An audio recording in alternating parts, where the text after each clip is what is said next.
Good afternoon and welcome to the next session of Unpacking Bedside Bioethics. My name is Jamie Connerman-Cease and I am a clinical ethics assistant professor here at the Center for Bioethics at the University of Minnesota. Thank you for joining our webinar today. Unpacking Bedside Bioethics is a quarterly webinar series focused on a range of bioethics topics that impact clinical work specifically. So today our session is going to focus on some major ethical issues in providing end-of-life care, including voluntarily stopping of eating and drinking, medical aid in dying, and euthanasia. We're really excited for today's topic, excited to dive into a heavily requested topic from our attendees. So before we begin, I want to point towards our ethics consultation service for mHealth Fairview. If you are part of mHealth Fairview, our center provides ethics consultation, and you can contact us through Vocera. So let's move on to housekeeping. So we have a couple of housekeeping issues that we'd like to share with you. First of all, if you have questions, the best way to ask those questions is through the Q&A function. And the best way to let our center staff know that you're having technical difficulties is also through that Q&A function. The raise hand feature is disabled for this webinar. You won't be able to use that. Our session will be recorded and it will be posted on our website. You can access that through the events page at our website. We also have enabled captioning, so if that's something that you would benefit from, you can enable captions at the bottom of your screen. And finally, evaluations really do matter for this session, so there are 3 ways to access our evaluation. It will pop up in the web browser after our event. It's linked in our presentation details document, which will be available in the chat, and you will also receive an email after the event to complete our evaluation. We really do take those in consideration as we're planning future events.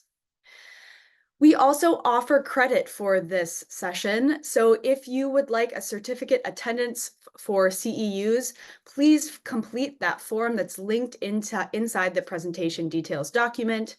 If you are seeking interprofessional education credit for a University of Minnesota student, if you're a student who has active status in health professions programs, you're welcome to join us for a 15-minute post-event group discussion and completing a reflection form. Please see the presentation documents for that. And finally, if you're a biomedical engineering student here at the U, you can receive credit for this webinar through following the information on the screen. So let's move on to talking about and introducing our speaker. So our speaker today is Joel Wu, who is a clinical ethics assistant professor here at the Center for Bioethics at the University of Minnesota. He's also a senior lecturer for our School of Public Health. He holds many roles here at the Center for Bioethics, including chairing the UMMC Ethics Committee. He also teaches and he serves as an ethics consultant for the mHealth Fairview system. If you'd like to know more about Joel, I really encourage you to view that presentation details document, which should be available soon in the chat. So now I'll turn it over to Joel Wu for our presentation on some ethical issues in end-of-life care. Great, thanks, Jamie. Can you guys see my slides? Yep. Okay, good. Let's get going. So, by the time we finish this session today, I hope you'll be able to meet these objectives, which is I hope you'll be able to describe the interests of patients in being able to make choices about the time and the manner of their deaths at the end of life specifically. Really, my focus here is that I hope you'll be able to define and distinguish between different treatment options or medical choices for potentially hastening death at the end of life. So knowing the differences based on meaningful distinctions, and then being able to describe some of the ethical principles and commitments that can either justify or limit clinician involvement in the interventions or medical decisions that might hasten a patient's death at the end of life. One of the things I really like about this webinar series is we get to do it on our terms. And one of the things that we do a lot of these polls, it's one of the highlights for me. So I'd like to start with a longer poll today to try and illustrate and specify some of the key issues I want to focus on. So we're going to start with a 7-item poll. I know it's a lot to start with, but they're yes or no questions. But I hope it'll jumpstart our thinking and then also start to help set the scope of our discussion. Okay. All right. So the questions. First, is suicide always unethical or morally problematic? When a person does something that leads to their own death. Okay. The second question is it always unethical for clinicians to allow a person to cause their own death? And by allowing, I want to specify that I mean that I'm asking whether it is wrong for clinicians to not intervene or to fail to intervene to prevent a patient from making choices and actions that result in their death when they're under the care of that particular clinician. Finally, is it always unethical for clinicians to assist a person in causing their own death? And by assist, I mean, is it wrong for a clinician to actively intervene by providing something or doing something to a patient that causes the patient's death? All right. Give it another minute or two, getting a lot of responses. Jamie, what do you think? All right, I'm ending the poll.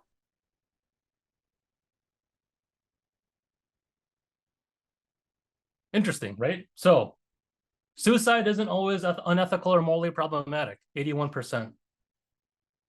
And it is not always unethical to allow a person to cause their own death.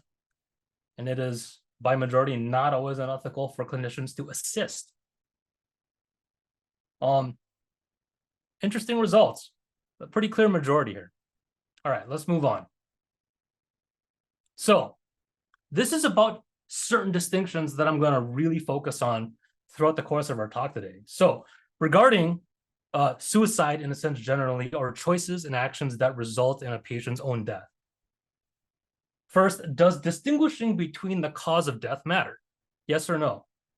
In other words, does it matter if the cause of death is an underlying disease or an underlying process, as opposed to a separate new cause of death, like an aid in dying medication that causes death?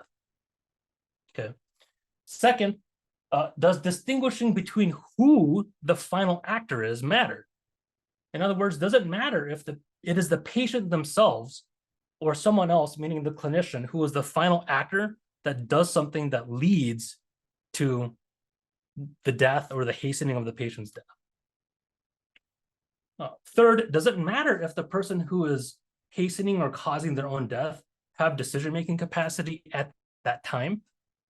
And then finally, does it matter if that person is terminally ill, meaning for the purposes of our discussion that they are expected to not be able to survive more than 6 months? They're going to die in 6 months. Give it another minute.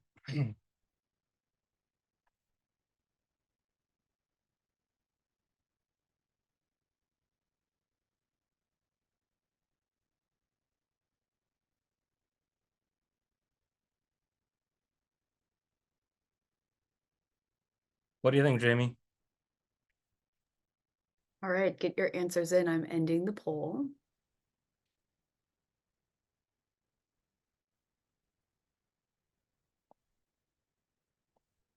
Okay. So majority of people think that a lot of these distinctions matter, which I'm glad, because I'm hoping to convince people of that. But a majority of people think that distinguishing between the cause of death matters. A majority thinks that who the final actor matters. 90% of people think that it matters whether or not the patient has capacity at the time. And another about 60% majority think that it matters whether or not the person is expected to die in 6 months. Great. Close the poll. So what I'm hoping to argue and what I hope to show is that not all actions that hasten death are suicides, first. And then second, I would also like to argue, and I hope to show, that not all suicides are the same, meaning that not all choices that lead to a person's own death can be lumped into the same categories of right or wrong as a group. I think it's been shown and pretty well established that at least to some degree, these distinctions that I previously described matter both ethically and legally. What I really want to try to show today, though, is that obfuscating these distinctions that I previously described, like what the cause of death is, who the final actor is, and decision-making capacity, these distinctions matter. And if you obscure these distinctions, it can result in harms from erroneously or inaccurately judging something to be unethical that is ethical, or vice versa. And this can result in real harms to patients and clinicians. So this would be a situation when a patient is denied something that is ethical on the misunderstanding that it's unethical, right? This also obviously poses legal issues, but this is outside of scope. One other thing that Jamie and I talked about is I want to emphasize that it's really important to think about a lot of these choices in our current medical circumstances, which is to say, to not make a choice about something like a DNR is a choice, because in the absence of a DNR, you will be, for the most part, resuscitated, even if it's against your goals and values, and you believe that the burdens of resuscitation would exceed the opportunities for benefit. It's really interesting that actually a New York Times article from yesterday really vividly illustrates the hazards we're talking about here, where not honoring these kinds of choices can result in real harms, and where, most importantly, the confusion about the categories and options can result in real harms to a person. So this is the picture in the front page piece from the Times yesterday. It's about a lady who had a valid, long-held DNR-DNI order, a patient-directed DNR-DNI, that was ignored when she was went to an emergency room and was eventually involuntarily intubated, including under restraints. I want to highlight a few things from this article. So she had a DNR and a DNI order for decades. She went to the emergency room and they found her to be uncooperative, so they restrained her and inserted a breathing tube down her throat. This is against the DNI order that she had held for decades. She says she was terrified, right? So they had her tied down and she was scared to death. And her daughter was there. And this is what her daughter said. If you look at the bottom right, the daughter said to the patient as she was restrained and intubated, "If you take that out, you're committing suicide," Miss Uphold told her mother. "And if I take it out, I'm murdering you. And I won't do that." And the patient said that she understood. So is it suicide here for the patient to refuse intubation? So this is already an important sort of problem, right? And there's a real harm to this patient. And is it murder, or is it participation in a kind of inappropriate killing for her daughter to direct clinicians to either not intubate her or to extubate her here? And the clinicians comply with that. And so what I'm hoping to do is I'm hoping to specifically show you why this refusal is not in the same category as a suicide or a murder, right? And regarding murder, that is a legal category, and we're not going to do that. So I want to take a moment to emphasize here that we're not talking about legalization or public policy. That's a different thing. So I want to be very, very clear. We're not talking about legalization or policy. We're only talking about ethics reasons for or against clinicians assisting patients with affecting the timing and the manner of their deaths, including things that may hasten their death. So we're not talking about, for example, whether what Dr. Kevorkian did with Thomas Uke should be murder or not in a particular society, okay? We're not talking about the legal stuff. Okay, so what we're gonna do, real quick, I wanna briefly start by establishing that patients do have an interest in the timing and the manner of their deaths at the end of life. What we're going to focus on for the most part is the options that may hasten death at the end of life, so some of them, and for each option to define and distinguish these options from each other, to specify some of the ethical reasons for or against clinician participation in the action and decision that results in hastening death, with some case illustrations. And the cases are primarily for the purposes of illustration. Okay, first, the patient interest, a patient right, or why a patient should have some ability to be able to influence the timing and the manner of their death at the end of their life.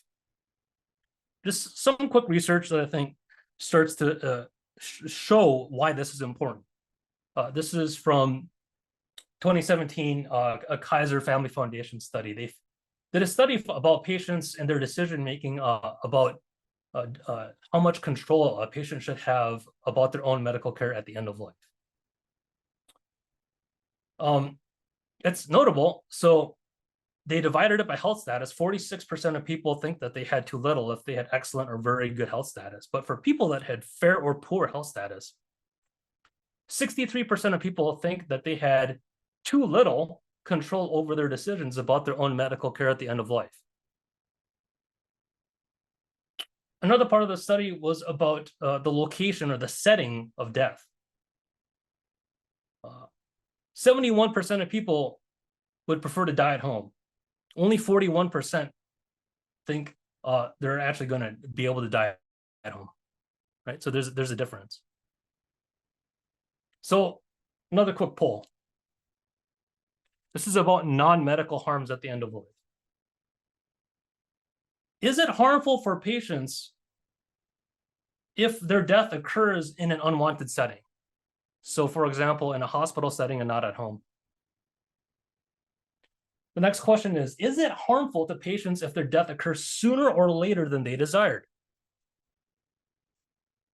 Maybe before a holiday or before somebody could get there, or long after they started experiencing impairments or limitations had already started, right? Let's give it another minute.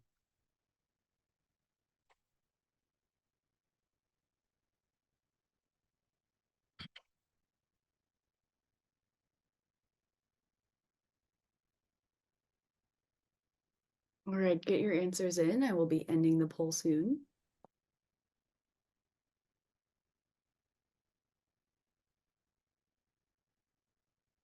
Okay, interesting. This actually surprises me a little. So a majority of people think that there are harms to patients if their death occurs in an unwanted setting, and a majority also agrees that it's harmful for patients if their death occurs sooner or later than they desired, but it's a lower percentage. But what's noticeable, what is notable to me is that 19% don't think it's a harm if you die in a setting that's an unwanted setting, and 25% don't think it's harmful to patients if they die sooner or later than they desired. I take the majority view. So I would argue that the timing and the setting matter. That when people die in situations and circumstances and on a timing that is inconsistent with their desires and goals and values, that there is a harm. I would argue that the harms of the dying process are not reducible to the physiological, that I think autonomy, dignity, social and relational interests, things that I think fit into a narrative framework, have ethical weight, they have moral weight. The timing, the setting, the rituals, the presence or the absence of certain people, these are features of a patient's death that I think can be understood as narrative elements. I think narrative ethics has a lot to offer in terms of making sense of ethics and the ethics of care at the end of life, and that there is a real harm that occurs not just to patients that lose control of their last chapter, is the way that I would frame it, but it also has harms to others that are close to the patient, both clinicians and their loved ones, because they're the ones that will continue to have to remember and retell that patient's last chapter.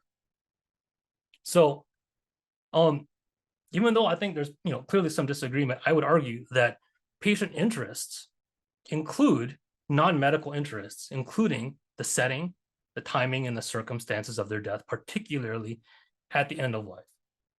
I think it's worth taking a moment to specify some of the correlated rights and duties that exist between patients and physicians, or patients and clinicians, to help sort of clarify where some of the conflicts may arise. So I want to caveat this by saying this is very generalized and pretty superficial, but I think they're pretty well accepted.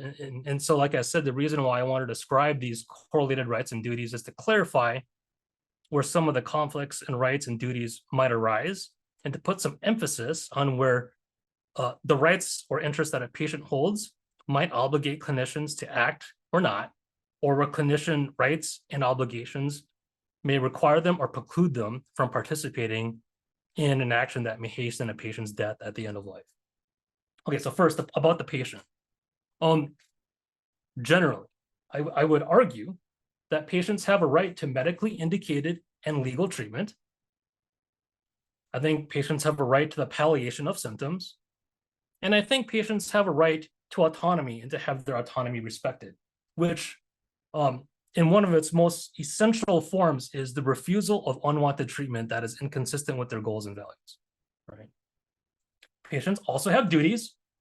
They have a duty to participate in a plan of care and to accept the medical judgment of clinicians and licensed professionals who are acting as professionals within the scope of their practice. I do want to emphasize that I also think that patients do not have a positive right to illegal or ineffective treatment. About clinicians. So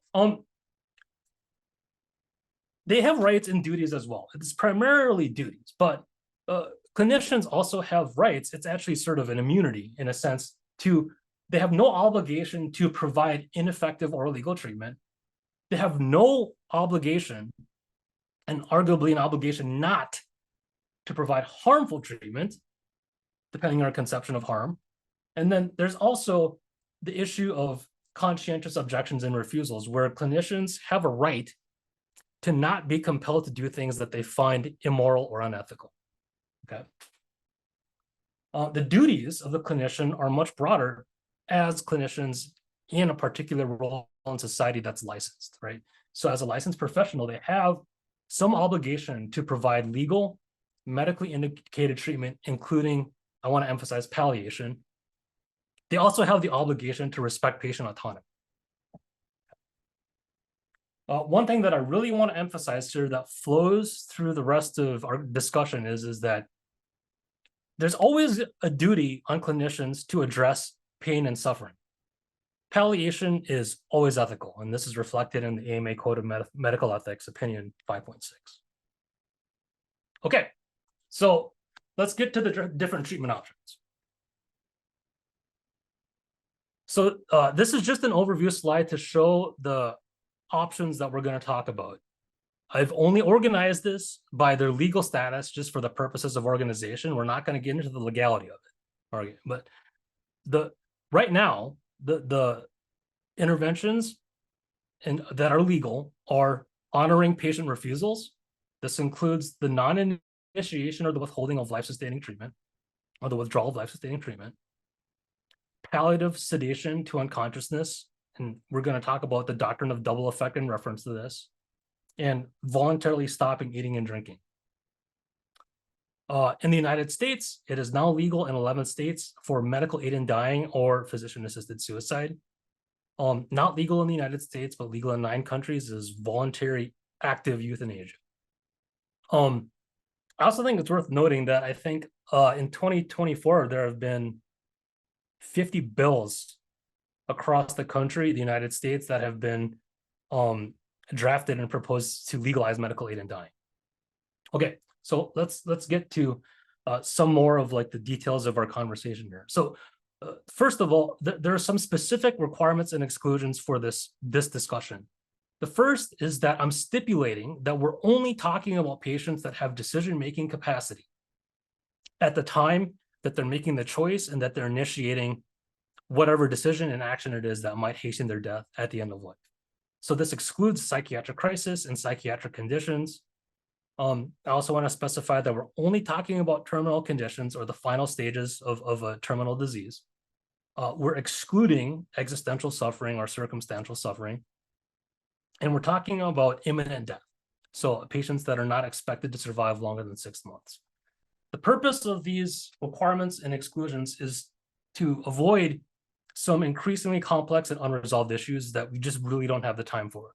But these include the ethical challenges that are implicated by psychiatric illness, psychiatric suffering, and what it means for decision-making capacity, as well as the effects of chronic conditions and disability on existential suffering in circumstances that lead to a circumstantial suffering, where if you alleviated that suffering, they may not necessarily want to die, and things that hasten death may be an inappropriate resolution to circumstantial inequity. That's a whole different thing. That could be a whole nother talk. So I just really want to emphasize here again that these are very, very important, but we're carving them out for today. Okay, under the key distinctions. So I'm really going to focus on a set of distinctions, and primarily two distinctions. These were in the initial poll. The first distinction is the cause of death. So is the cause of death the result of an underlying process where the removal of an intervention or non-interference with an underlying process, like a terminal disease or dehydration, is the cause of death? And this is as opposed to actions that introduce a new process to hasten or cause death. This is like lethal medications. So the cause of death is the first distinction.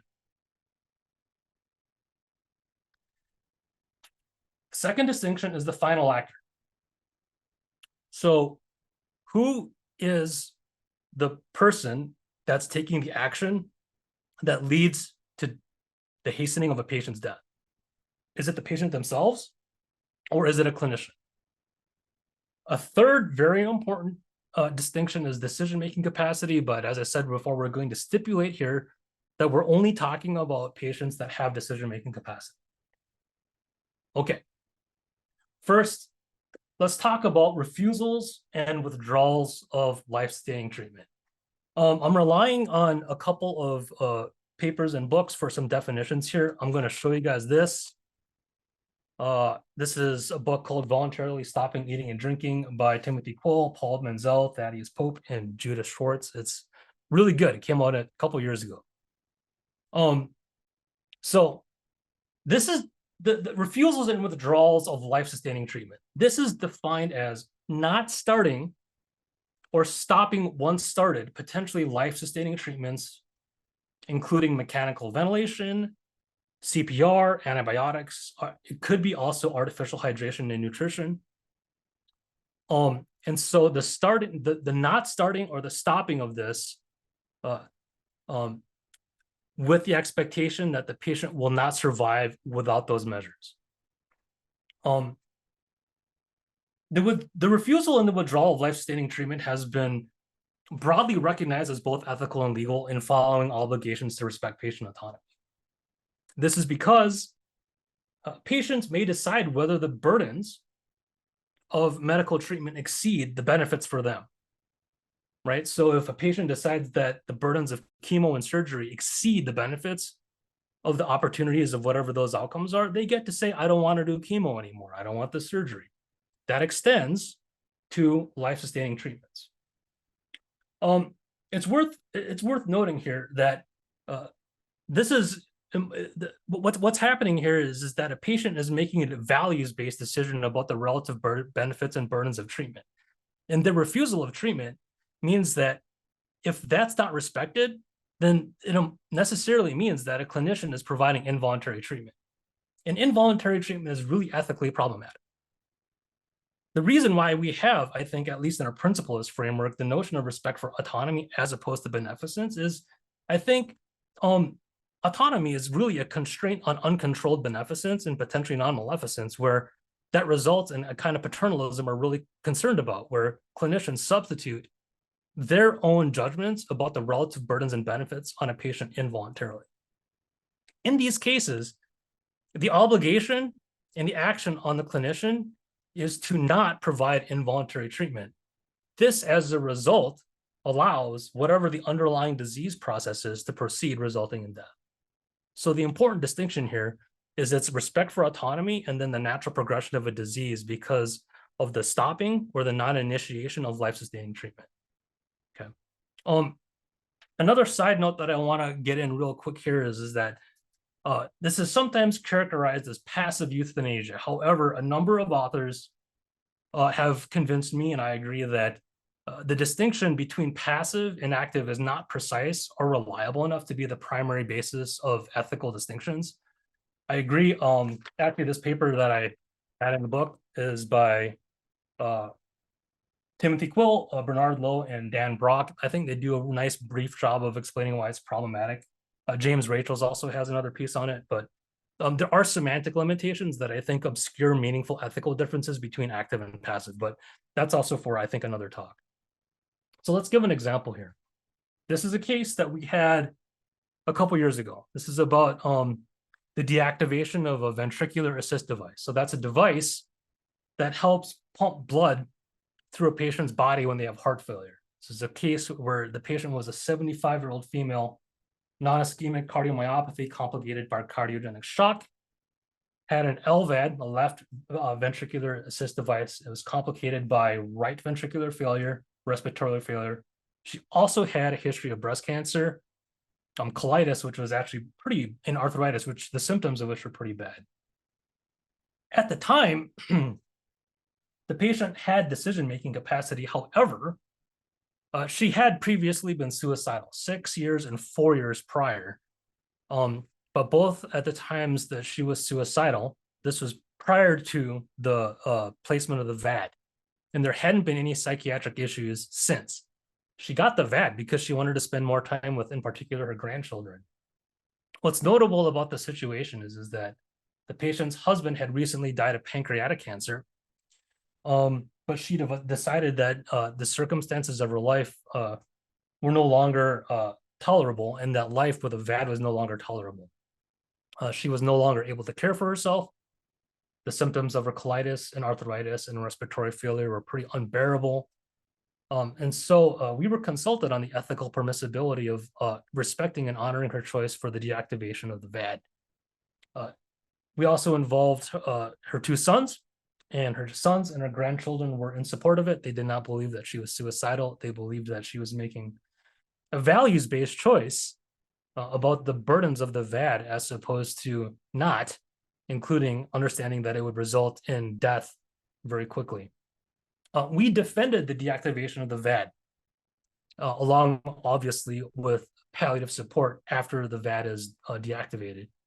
And so this is what happened. We, as the team, set up a time for the deactivation of the VAD with palliative management, and she died hours afterwards. So this is an illustration of a refusal of life-sustaining treatment. This would be analogous to a patient that has decided to also stop potentially like a ventilator or refuse CPR. It's worth noting here that the alternative, if we think that this is unethical, is to involuntarily keep this patient on the VAD, right? And so she would be essentially forced to live a life with an ongoing treatment and under circumstances that she no longer finds tolerable. And that's a real problem in terms of a violation of a person's autonomy. Okay, next, let's talk about voluntarily stopping of eating and drinking. I think this can be understood to be a compromise in some circumstances where patients want to be able to have some control over the timing and the manner of their death, but there aren't any other options, especially if they're not getting a life-sustaining treatment that they can refuse. So voluntarily stopping of eating and drinking is defined as a complete cessation of all oral intake by a decisionally capable person who is physically able to eat and drink with the intention of hastening his or her own death. And the justifications for this here are really, again, respect for patient autonomy, but also potentially, depending on what a clinician's doing here, also relief of suffering and mercy and non-abandonment.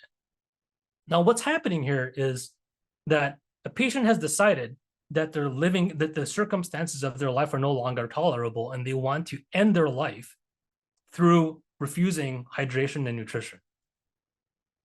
The alternative, if we think that this is unethical, if the patient is within under your care and you have power over this patient, the alternative here would be indefinite, potentially involuntary artificial hydration and nutrition.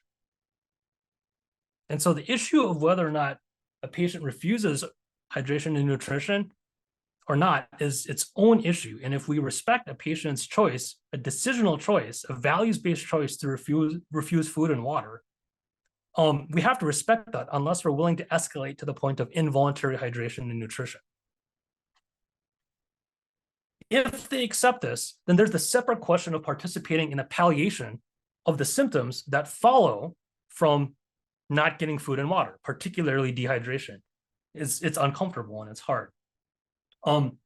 So the question here is, if a clinician has decided to not do the involuntary treatment, is there something ethically problematic about a clinician providing palliation or symptom management for the symptoms of the refusal of food and hydration? And so that's one of the ethics limitations, is whether or not there's a kind of complicity in supporting the patient's suicide by alleviating the symptoms of the process. The arguments against it are that palliation is always ethical, and it's the relief of suffering, and the failure to do that is a kind of abandonment. I want to specify this in a little bit more detail. So there's basically sort of two positions on this. The first is that there's no distinctions between the palliation of a terminal illness and the palliation of the effects of voluntarily stopping eating and drinking, right? And so it's going to be ethical to palliate and deal with the symptoms of a patient dying of cancer. Similarly, I think it's ethical to palliate the symptoms of a patient who has decided to refuse ongoing mechanical ventilation. It's really sort of ethically incomprehensible to think about the idea that you would honor a patient's refusal of ongoing ventilation, but not palliate the symptoms of the extubation and the withdrawal of ventilation. Similarly, here, we're just palliating the effects of the dehydration based on a principled refusal by a decisional patient. The other view is that assisting by alleviating the symptoms of dehydration is essentially helping with the suicide in an unethical way. And I disagree with this, because I think palliation is always ethically supportable on the background, especially of honoring refusals of treatment that are a values-based refusal of treatment. And so what I want to sort of emphasize here is that with voluntary stopping of eating and drinking, to the extent that you honor a patient's refusal, the separate question of palliation, I think, holds even if you think that voluntarily stopping of eating and drinking is a suicide.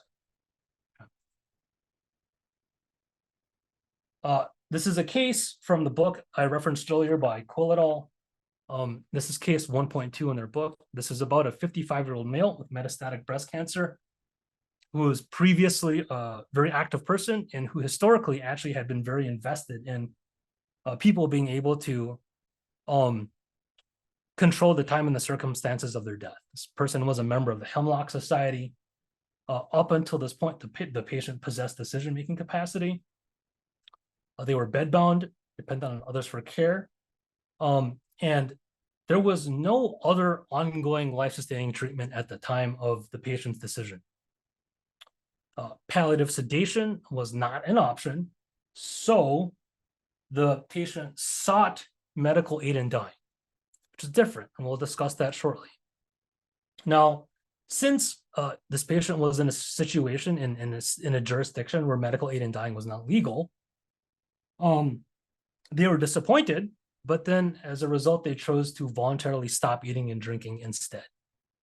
And so the patient died in 12 days, during which they were committed to and voluntarily chose to refuse hydration and nutrition orally.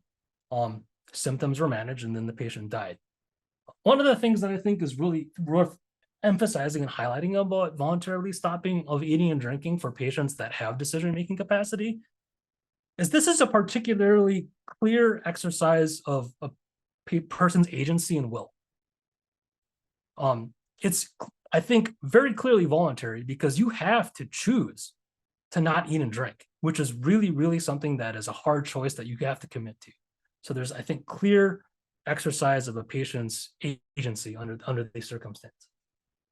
Next is palliative sedation to unconsciousness. So palliative sedation to unconsciousness is the intentional lowering of the level of consciousness of a patient in the last phases of their life by administering sedatives and analgesics with the goal of providing comfort and reducing physical suffering that is otherwise untreatable.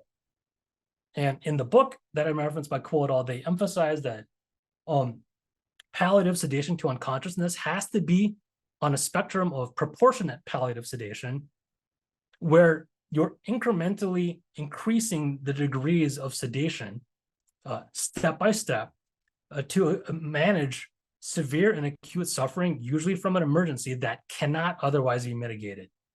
Others have also tried to specify, and I think I agree, that this is really only ethically defensible when the patient is terminally ill, imminently dying, suffering from refractory, otherwise untreatable symptoms, and intermittent sedation or respite sedation is ineffective within the time frame that we're talking about.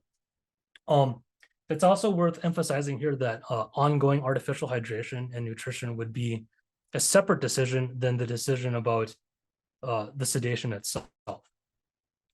Well, so the ethics justifications here are pretty similar, which is to say that if this is requested by the patient, it's consistent with respect for the patient's autonomy. It's also consistent with obligations to palliate suffering, and I think it's also consistent with the doctrine of double effect to the extent that it may also lead to death. But what's important here is that the intent is palliation, and the intent is palliation through reductions and levels of consciousness up to a pretty significant degree of unconsciousness. Now, part of the ethical question here is whether or not causing the loss of consciousness, causing the loss of consciousness is ethically important. So is intentionally causing the loss of consciousness like causing death?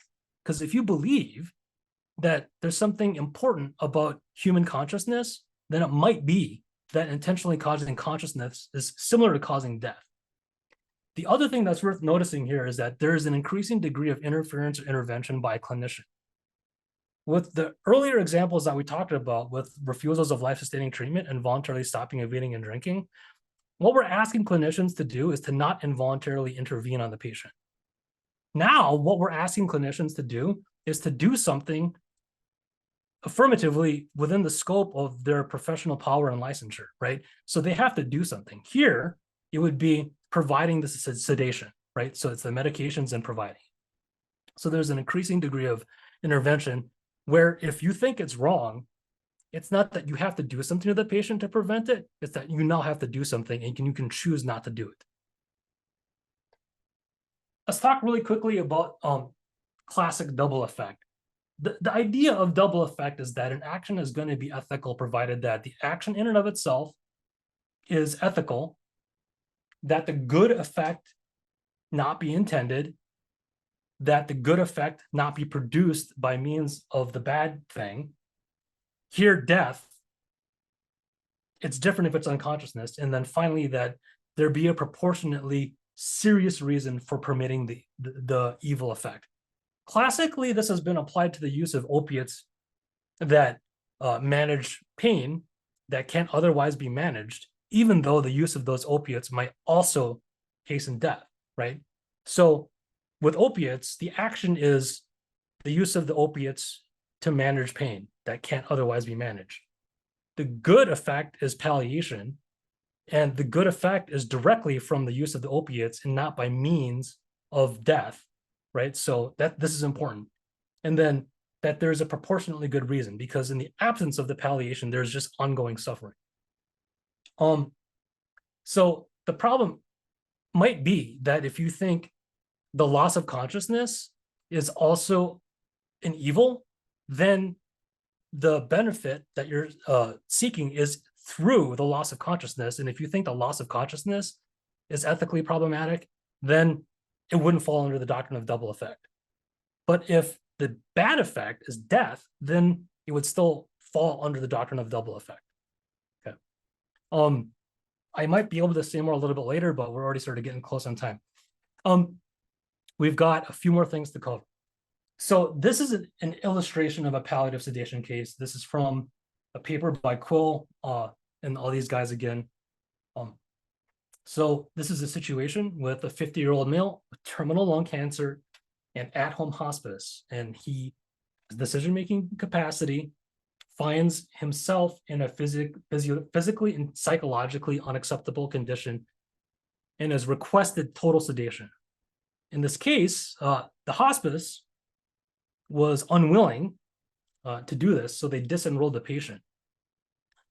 And the patient was too unstable to be moved from their home. So as a result, sedating medication was prescribed and administered in a stepwise fashion. So using the least amount necessary to be effective until you get to the point that it results in loss of consciousness, and the patient died 4 days later. Okay. Finally, not finally, right, second to last, we're doing medical aid in dying, then we're doing a voluntary active euthanasia. So medical aid in dying. Medical aid in dying is defined as clinician provided, but patient self-administered lethal medication. So what I really want to emphasize here is that this is a new category. This is a different thing, right? Because with refusals of life-sustaining treatment and voluntarily stopping of eating and drinking, the things that's causing death is an underlying process. It's actually the same with palliative sedation to unconsciousness, because the sedatives in and of themselves that are causing unconsciousness do not directly cause death. Here, the cause of death is a lethal drug. It's an aid in dying medication. The ethics justifications remain largely the same. Respect for patient autonomy, that there are more goods than harms. In particular, this allows the patients to be able to end suffering and to manage the terms and the conditions of their death at the end of life, according to their goals and values, and the obligations or the values that would justify clinician involvement include mercy and non-abandonment. The ethics limitations here are whether or not it's ethically problematic to intentionally facilitate death, and whether or not that facilitation violates professional obligations. Because here the benefit is through death and the intent is for death. Is causing death causing more harm than good? Are there ways of having the same goods without that kind of harm?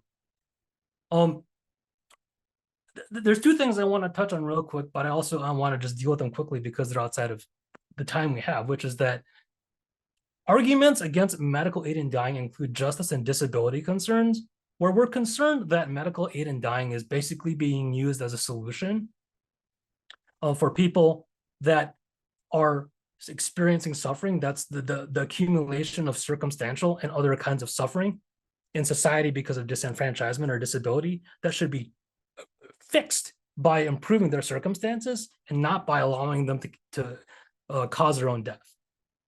The other issue is the question of the slippery slope, which is to say, if we allow medical aid in dying, doesn't it lead inevitably to things like eugenics or involuntary euthanasia? And I don't think that's a good argument. I think that's an argumentative fallacy, because if there are meaningful distinctions where you can draw clear boundaries between something that's ethically permissible or not, based on a clear criteria, then it's not a slippery slope. That's part of what I'm hoping to show you today. So just to clarify a few things about medical aid in dying. The patients have interests in the manner of their death, I would argue. But the problem is the correlated duties on clinicians. So now this is not asking the clinician to interfere with the patient's autonomy and overruling their refusal, but we're asking the clinician to do something. And in this case, it's the procurement and the provision access to aid in dying medication. However, the clinician's not making the final act. Here, the final act is that it has to be self-administration that's unassisted, okay? So the clinician is only using their professional access to procure and to give access to the aid in dying medication. And again, as I said before, this is different than allowing an underlying cause of death going unimpeded to a new cause of death, which poses concerns for violations of non-maleficence by causing death. This is a medical aid in dying case. You guys can look it up. Man, I gotta get moving. So this is a patient that actually was a very vocal and public proponent of medical aid in dying. She had a reoccurrence of glioblastoma that was grade 4. She had a 6-month prognosis, and she moved from California to Oregon before there was any availability in California for medical aid in dying. And so she died by self-administered physician-prescribed aid in dying drugs. Okay, voluntary active euthanasia.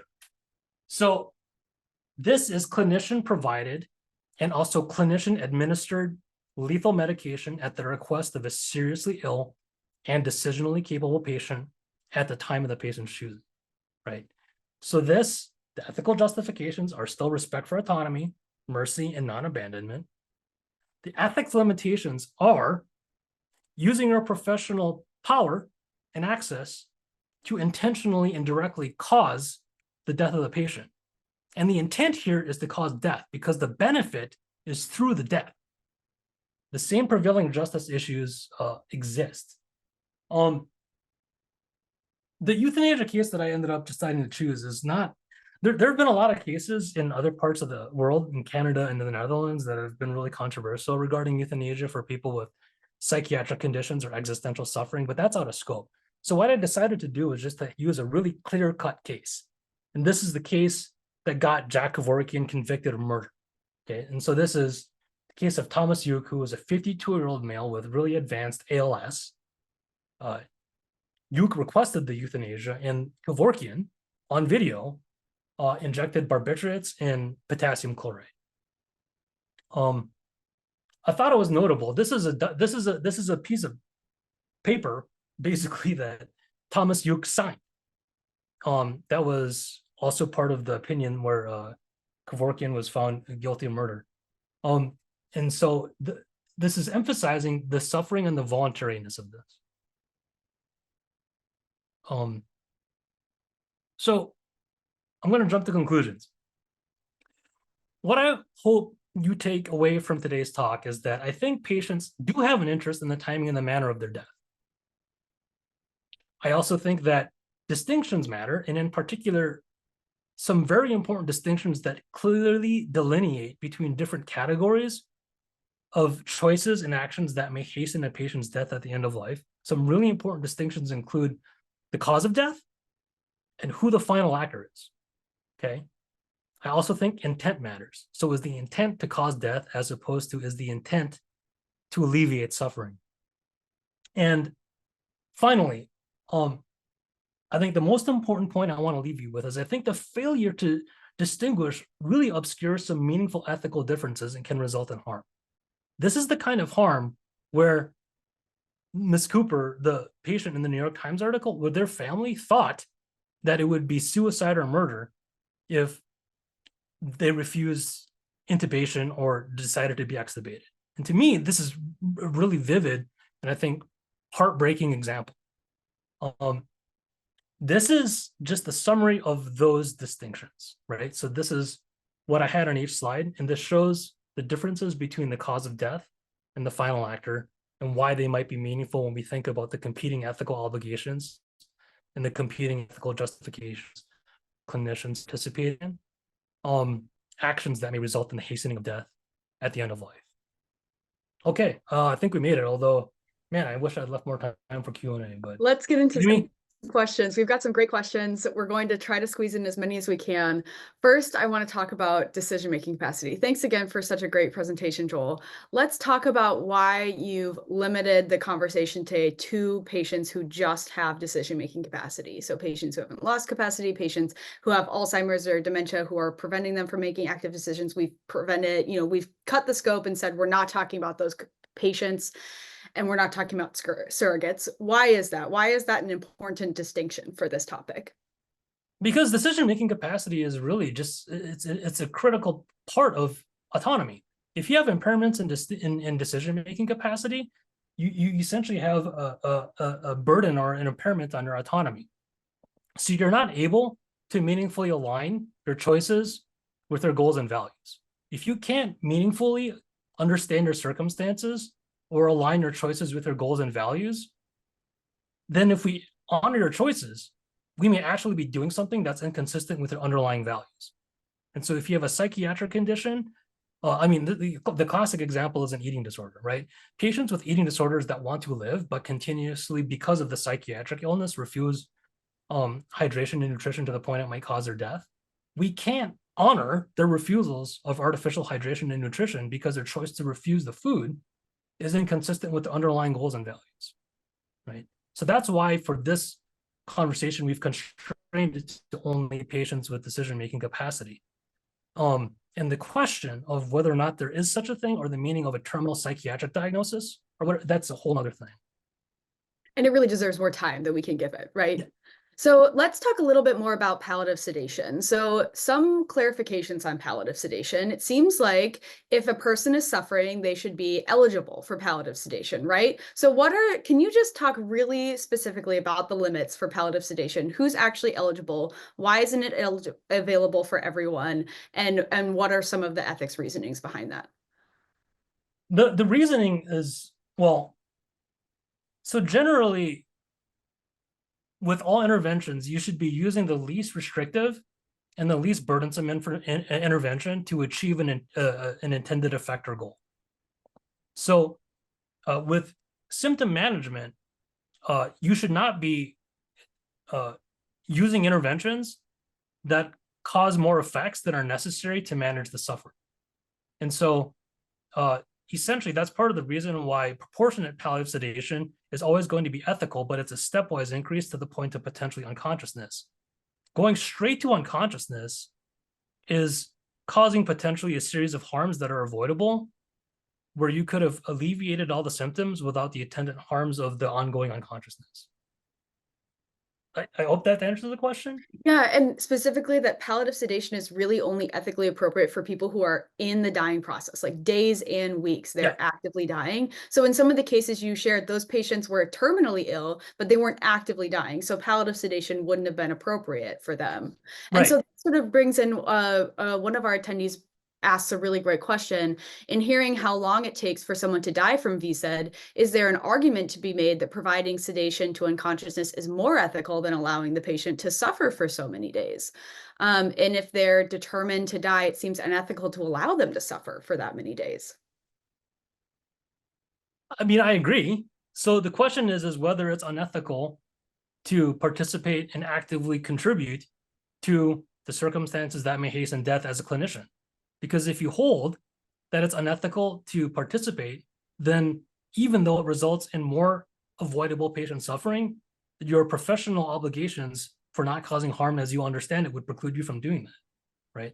So essentially, the category of voluntarily stopping eating and drinking is to simultaneously try to honor a patient's goal, values-directed decision to hasten their death, but without putting the obligation and the correlated ethical problem on a clinician of actively participating in any way in hastening death. The only thing that they would be doing with VSED is managing the symptoms of dehydration. And it seems like from a palliative perspective, the management of hydration can be accomplished, or dehydration can be accomplished through less restrictive means than sedation to unconsciousness, right? Suffering can be managed through less restrictive means. Yes. And so it's important, and you have an ethical obligation to use those less restrictive means before going to these larger, more increasingly restrictive means. Yeah, exactly. Yeah, no, that's a great connection. Yeah. Right. Okay, Joel, thank you so much for this session. We really appreciate your expertise and helping clarify some of these distinctions. They're so important when we're talking about the real care that patients receive at the bedside. We want to recommend some of our upcoming webinars. We're really excited for some of these sessions. Our next Unpacking Bedside Bioethics session in particular is all about miracles and engaging with patients' hope for miracles, and that will be on December 3rd. So we're looking forward to that. Please look at the presentation details document for more information. And we'd like to, let's transition now to if you're a IPE student at the University of Minnesota seeking credit, please follow the link for that in the document, and I will meet you in the chat and we can have a reflection for 15 minutes. And finally, I want to promote that Joel Wu is offering a biomedical ethics class here at the Center for Bioethics. It is remote, it is online, so if you are interested in participating in that course, please register. It's currently available and I think starts very soon. Yeah, So, it's like next week. Yikes. thank you all so much for joining us, and we'll see you next time.